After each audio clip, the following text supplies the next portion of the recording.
नमस्कार। इस नए वीडियो में एक बार फिर से आप सभी दर्शकों का स्वागत, वंदन एवं अभिनंदन है। क्या आपका इलेक्ट्रिक स्कूटर माइलेज कम दे रहा है?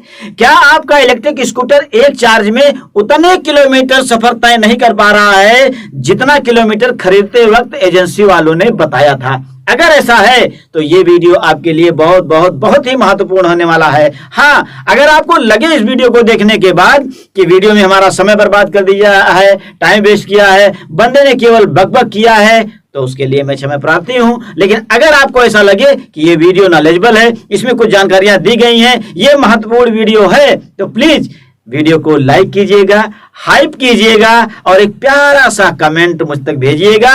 और अगर आप और भी ज्यादा खुश हों तो प्लीज वीडियो को सब्सक्राइब भी कर लीजिएगा। तो चलिए वीडियो में आगे बढ़ते हैं। मामला कहां फंसता है? जब हम इलेक्ट्रिक स्कूटर के एजेंसी पर खरीदने के लिए इलेक्ट्रिक स्कूटर जाते हैं तो एजेंसी वाले आपको अपनी लच्छेदार बातों में फंसा लेते हैं। होता क्या है, मैं अपनी एक बार बात बताऊं। अपने यहां से 30 किलोमीटर दूर मैं भी एक एजेंसी पर गया, एक इलेक्ट्रिक स्कूटर की इंक्वायरी करने के लिए, उसके बारे में जानकारी करने के लिए। भाई साहब ने बताया कि ये इलेक्ट्रिक स्कूटर एक चार्ज में 100 किलोमीटर प्लस जाएगी, 100 किलोमीटर से ज्यादा जाएगी। अब मेरा माथा ठनका। क्यों ठनका? क्योंकि मैं भी एजेंसी वाला ही हूं।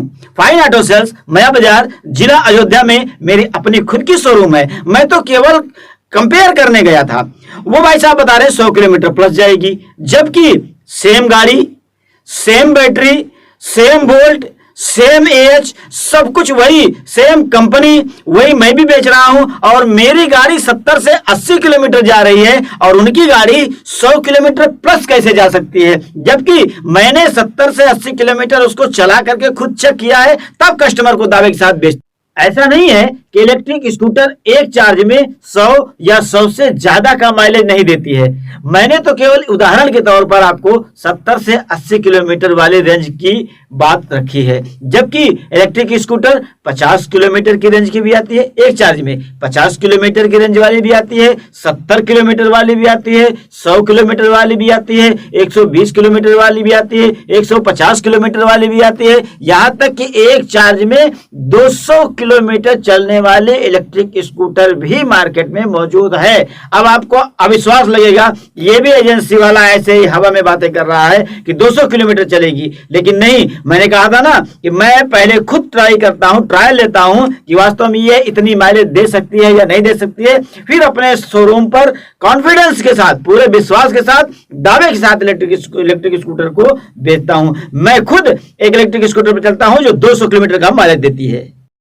तो अगर आप एजेंसी वालों के द्वारा गुमराह किए गए हैं तो इसका कोई इलाज नहीं है, कोई सॉल्यूशन नहीं है। लेकिन अगर कंपनी वालों ने आपसे सही सही कहा है और सही कहने के बावजूद भी आपकी इलेक्ट्रिक स्कूटर उतना माइलेज नहीं दे रही है जितना कंपनी वालों ने कहा है, तो इसमें आपको विशेष ध्यान देने योग्य बात है। कुछ टॉपिक्स मैं बता रहा हूं, उस टॉपिक को आप फॉलो करेंगे तो आपके इलेक्ट्रिक स्कूटर की लाइफ भी बढ़ेगी और माइलेज भी बढ़ेगा। तो पहला टॉपिक है कि आपके इलेक्ट्रिक स्कूटर के पहिए में, चक्के में किसी भी कीमत पर हवा कम नहीं होनी चाहिए।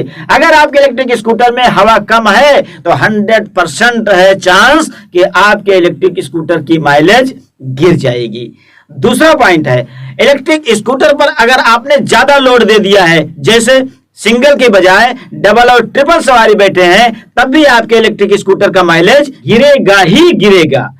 तीसरा टॉपिक आप नोट कीजिए, अगर इलेक्ट्रिक स्कूटर को आप बहुत स्पीड में चला रहे हैं, जैसे इलेक्ट्रिक स्कूटर में मोड होता है, फर्स्ट मोड, सेकंड मोड और थर्ड मोड। अगर आप गाड़ी को थर्ड मोड पे चला रहे हैं तो गाड़ी स्पीड से रोड पर रन करेगी, और अगर स्पीड से रन करेगी तो आप मान के चलिए आपके इलेक्ट्रिक स्कूटर का माइलेज गिरेगा ही गिरेगा। हाँ, उसको सेकंड मोड पर चलाएं तो सबसे ज्यादा बेस्ट है। अगर कोई बाजार आ जाता है और घनी आबादी आ जाती है तो उसमें आप इलेक्ट्रिक स्कूटर को फर्स्ट मोड पर कर ले तो आपके इलेक्ट्रिक स्कूटर का माइलेज और भी बढ़ जाएगा। वीडियो बंद होने से पहले मेरी ये अंतिम सलाह या यूं कहिए अंतिम चेतावनी, आप कुछ भी समझ सकते हैं लेकिन मैं इसे कहूंगा कि सलाह के साथ साथ ये मेरी अंतिम चेतावनी भी है, जिसे इलेक्ट्रिक स्कूटर वालों को बखूबी ध्यान में रखना चाहिए, वरना नुकसान हो सकता है। क्या है वो चेतावनी? अगर आप इलेक्ट्रिक स्कूटर चला करके 20, 30, 40 किलोमीटर चला करके घर वापस आए हैं तो अपनी इलेक्ट्रिक स्कूटर को तुरंत चार्जिंग पे न लगाइएगा, बिल्कुल नहीं। तुरंत इलेक्ट्रिक स्कूटर को चार्जिंग पर न लगाइएगा, क्योंकि उसके मोटर्स वगैरह गर्म हुए रहते हैं, उसके पार्ट्स जो अंदरूनी पार्ट होते हैं जैसे कंट्रोलर वगैरह वो भी हीट हुए रहते हैं। और जैसे ही बाहर से कोई धूप में बंदा चला आए और उसको तुरंत एसी में बिठा दिया जाए या पानी पिला दिया जाए तो उसको नुकसान पहुंचा सकता है। वैसे ही इलेक्ट्रिक स्कूटर दूर से चल करके आने के बाद तुरंत चार्जिंग पर नहीं लगाना है, कम से कम 15-20 मिनट का रेस्ट उसको।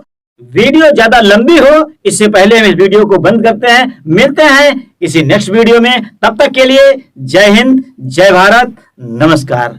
और हाँ, अगर आपको लगा हो कि मैंने आपका समय बर्बाद कर दिया है, मैंने ज्यादा बकबक किया है, तो उसके लिए एक बार फिर से क्षमा प्रार्थी हूं। लेकिन अगर आपको लगा हो कि वीडियो सही बना है, सही जानकारी दी गई है, तो प्लीज वीडियो को लाइक कीजिएगा, हाइप कीजिएगा, प्यारा सा कमेंट कीजिएगा और चैनल को सब्सक्राइब कीजिएगा।